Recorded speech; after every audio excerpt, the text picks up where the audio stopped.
ठाण्यामधनं आता पावसाची अपडेट येते आहे। ठाण्यामध्ये पुन्हा एकदा मुसळधार पावसाला सुरुवात झालेली आहे। मुसळधार पावसाने सखल भागामध्ये पाणी साचलेले आहे। ठाण्यामधली दृश्य आपण बघतोय। मुंबईचे उपनगरांमध्ये सुद्धा पुन्हा पावसाचा जोर आपल्याला वाढताना दिसतोय। ठाण्यामधली दृश्य आहेत।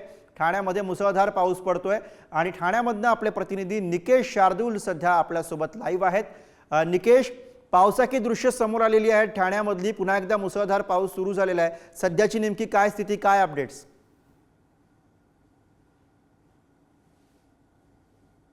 क्षणभर पावसाने आता थोडा वेळापूर्वी विश्रांती घेतली होती, त्यामुळे ठाण्यातलं जे सखोल भाग आहे, वंदना बस डेपो, नौपाडा, रामबारिती रोड या ठिकाणी साचलेलं पाणी जे आहे त्याचा निचरा जो आहे तो आता हळूहळू होताना आपल्याला पाहायला मिळतो। मी सध्या आहे वंदना बस डेपो या ठिकाणी जर आपण काही वेळापूर्वी पाहिलं तर गुडघाभर पाणी साचलेलं होतं आणि या पाण्यातनं वाट काढताना सर्व वाहन चालक जे आहेत ते दिसत होते। अनेक वाहनं ह्या भरलेल्या पाण्यामध्ये बंद पडलेली होती। मात्र ठाणे महानगरपालिकेच्या माध्यमातून आता या ठिकाणी सेक्शन पंप जो आहे तो लावण्यात आलेला आहे आणि या सक्षम पंपच्या माध्यमातून पाणी जे आहे ते काढण्याचं काम जे आहे ते ठाणे महापालिकेच्या वतीने सुरू करण्यात आले आहे। त्यामुळे आता ज्या ठिकाणी ज्या सखोल भागामध्ये पाणी साचलेलं होतं त्या पाण्याचा निचरा जो आहे तो आता हळूहळू जो आहे तो होताना पाहायला मिळतोय।